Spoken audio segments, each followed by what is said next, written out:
Union budget 2025 అందరూ చాలా ఉత్సాహంగా ఎదురు చూస్తుంటాం, ఎస్పెషల్లీ మిడిల్ క్లాస్.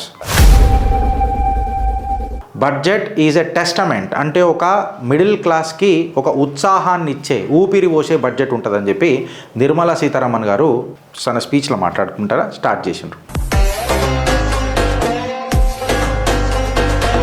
అందరికంటే చాలామందికి ఇంట్రెస్ట్ అయినది, ఇన్ఫ్యాక్ట్ మనం అంటాం కదా ట్యాక్స్ పేయర్ల కులం అని చెప్పి మాట్లాడుతున్నప్పుడు, ట్యాక్స్ పేయర్లకు ఏంది గిరీష్ ఏమైంది అని చెప్పి మాట్లాడితే ఈ స్లాబ్ చాలామందిని మోటివేట్ చేస్తుందని చెప్పి నేను అనుకుంటున్నా. యాజ్ ఆన్ టుడే అయితే ఎఫ్డిఐ లిమిట్ ఏదైతే ఉంటుందో, ఎఫ్డిఐ లిమిట్ ఇన్సూరెన్స్ సెక్టార్లల్లో అది 74% నుంచి 100%కి పెంచిర్రట. ఫిస్కల్ డెఫిషియట్ ఇది రాష్ట్రాలకు చాలా ఉపయోగమైన అంశం. రాష్ట్ర ఖజానాకు ఎస్పెషలీ వీళ్ళు అప్పులు తెచ్చుకుంటారు కదా ఫిస్కల్ డెఫిషియట్ అని, అది 3.5% టు ది జీడిపి ఉండే, 3 to 3.5% ఉండే, దాన్ని 4.8% టు ది జీడిపి చేసిండ్రు. రైతులకు కూడా సుమారు 1,70,00,000 మంది రైతులకు ఉపయోగపడే కొన్ని పనులు చేసిండ్రు మోదీ సర్కార్ ఈ బడ్జెట్ సమావేశంలో, ఈ బడ్జెట్లో ప్రవేశపెట్టింది. Internet connectivity for all government schools and hospitals, ఏవైతే ప్రభుత్వ హాస్పిటల్స్ ప్రభుత్వ స్కూల్స్ ఉన్నాయో అక్కడ ఇంటర్నెట్ కనెక్టివిటీ ఖచ్చితంగా ఉండాలా, పెడతాము అని చెప్పి హామీ ఇచ్చిండ్రు. థింక్ నార్త్ ఈస్ట్, కొంతమంది మాట్లాడతారు నా ఇప్పుడు తెలంగాణకి ఇచ్చిండ్రా, ఆంధ్రప్రదేశ్కి ఇచ్చిండ్రా, గుజరాత్కి ఇచ్చిర్రా. అఫ్కోర్స్ తెలంగాణ బిడ్డ లెక్క నాకు కూడా తెలంగాణకు రావాలని ఉంటుంది. కాకపోతే యావత్ భారతదేశం సమృద్ధిగా ఎదుగుతనే కదా, అఖండ భారత్ అనేది ఒకటి కదా. భారత్ అనేది రాష్ట్రాల వారీగా విభజించి మనం పరిపాలించుకుందామా, లేకపోతే యావత్ భారతదేశాన్ని ఒక వైభవ రూపంలో చూద్దామా అనేది ఒక పెద్ద ఆలోచన మనం తీసుకోవాలి. భారత్ ఏమొచ్చిందని ఆలోచిద్దామా, లేకపోతే కేవలం నా ఇంటికి, నా రూమ్కి, నా బెడ్ మీదకి ఎంత వచ్చిందని చూద్దామా.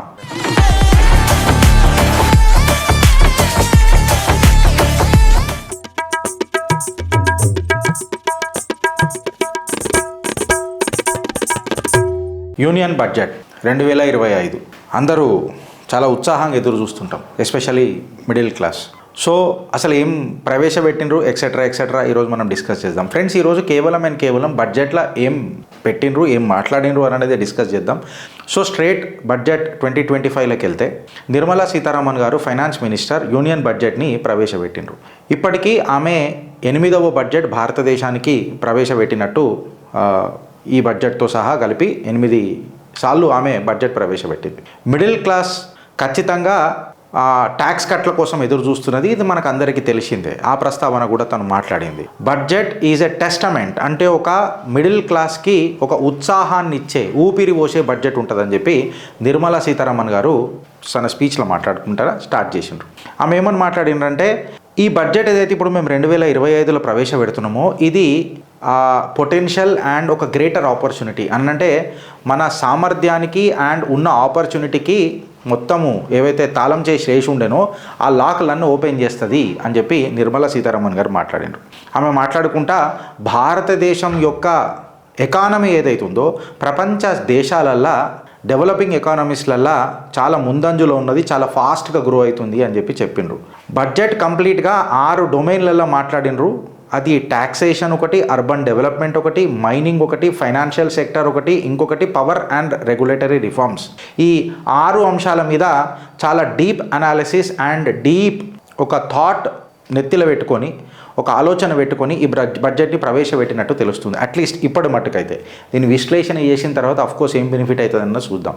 అందరికంటే చాలామందికి ఇంట్రెస్ట్ అయినది, ఇన్ఫ్యాక్ట్ మనం అంటాం కదా ట్యాక్స్ పేయర్ల కులం అని చెప్పి మాట్లాడుతున్నప్పుడు, ట్యాక్స్ పేయర్లకు ఏంది గిరీష్ ఏమైంది అని చెప్పి మాట్లాడితే ఈ స్లాబ్ చాలామందిని మోటివేట్ చేస్తుందని చెప్పి నేను అనుకుంటున్నా. యాజ్ ఆన్ టుడే అయితే ఇప్పటివరకు అయితే 12 లక్షల వరకు 10% స్లాబ్ రేటే ఉన్నది అని అంటే ఆల్మోస్ట్గా 0 to 4 lakh వరకు నిల్లు, 4 to 8 lakh వరకు 10%, 5% అండ్ 8 to 12 lakh వరకు 10%, 12 to 16 15%, 16 to 20 20% and above 24 lakh అయితే 30%. ఇది ఒక సామాన్య మానవుడికి ఖచ్చితంగా ఊపిరి పోస్తుందా గిరీష్ అని అంటే ఖచ్చితంగా పోస్తుంది అని చెప్పి విశ్లేషకారులు మాట్లాడుతున్నారు. ఈ బడ్జెట్ అనేది సామాన్య మానవుడికి ఒక ఆపర్చునిటీ, తన ఆపర్చునిటీ తాళాలన్నీ ఓపెన్ చేసింది అలా. స్పెండబిలిటీ అంటే ఖర్చు పెట్టే తత్వం, or to that matter save చేసుకునే సంకల్ప గుణాన్ని రెండింటిని మోటివేట్ చేసి ముందరికి తీసుకుపోయేటట్టు ఈ బడ్జెట్ ఉన్నది అని చెప్పి మన ఫైనాన్స్ అనలిస్టులు ఎవరైతే ఉంటారో వాళ్ళు మాట్లాడుతున్నారు. ఇంకా కొంచెం జర డీటెయిల్గా పోయి మనం చూస్తే ఫ్రెండ్స్, ఇందులో ఏమేమి మాట్లాడినంటే న్యూక్లియర్ ఎనర్జీ మిషన్ మీద, న్యూక్లియర్ ఎనర్జీ మీద అని అంటే మన ఇవి ఉంటాయి కదా, ఏవి న్యూక్లియర్ ఎనర్జీ సోర్సెస్ ఉంటాయి కదా, న్యూక్లియర్ పవర్ ప్లాంట్స్, దాని మీద ఎగ్జిస్టింగ్ 10,000 కోట్లు ఉండే, దానికి ఇంకొక 10,000 కోట్లు యాడ్ చేసి 20,000 కోట్లు చేసిండ్రు. ఎఫ్డిఐ లిమిట్ ఏదైతే ఉంటుందో, ఎఫ్డిఐ లిమిట్ ఇన్సూరెన్స్ సెక్టార్లల్లో అది 74% నుంచి 100%కి పెంచిర్రట. ఫిస్కల్ డెఫిషియట్, ఇది రాష్ట్రాలకు చాలా ఉపయోగమైన అంశం.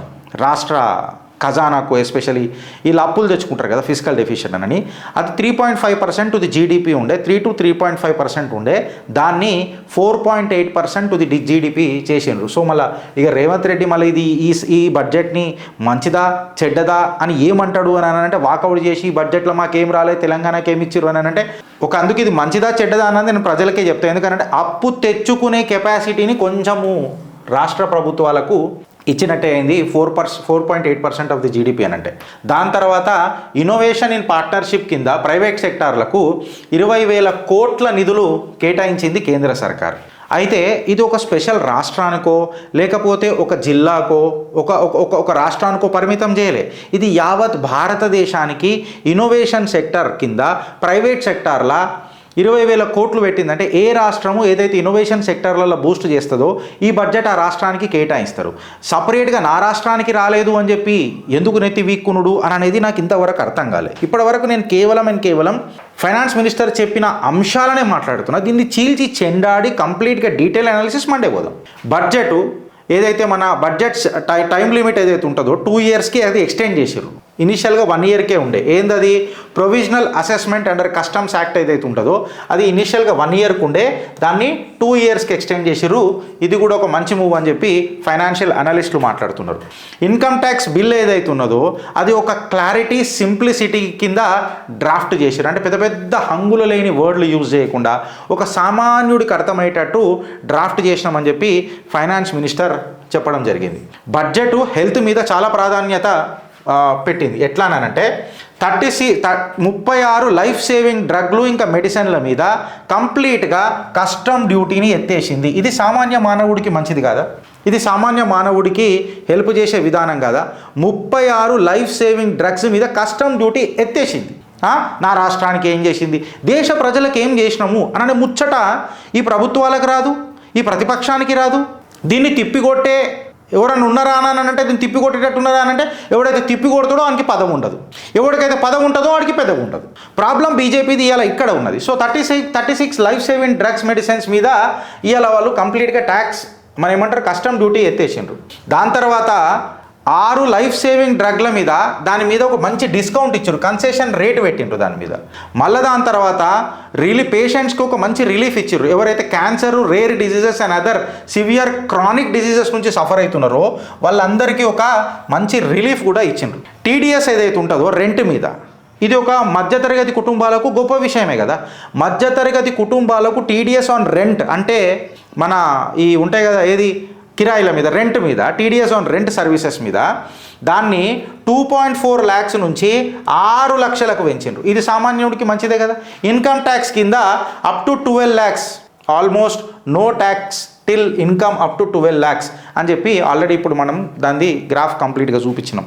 ఆ టేబుల్ మనం మీకు వెనక స్లైడ్లో చూపించిన, అది మా ఆవిడ కావాల్సి వస్తే ప్రొజెక్ట్ చేస్తాడు. వీడికి ఆగిపోయిందా అని అంటే, రైతులకు కూడా సుమారు 1,70,00,000 మంది రైతులకు ఉపయోగపడే కొన్ని పనులు చేసినారు మోదీ సర్కార్ ఈ బడ్జెట్ సమావేశంలో, ఈ బడ్జెట్లో ప్రవేశపెట్టింది.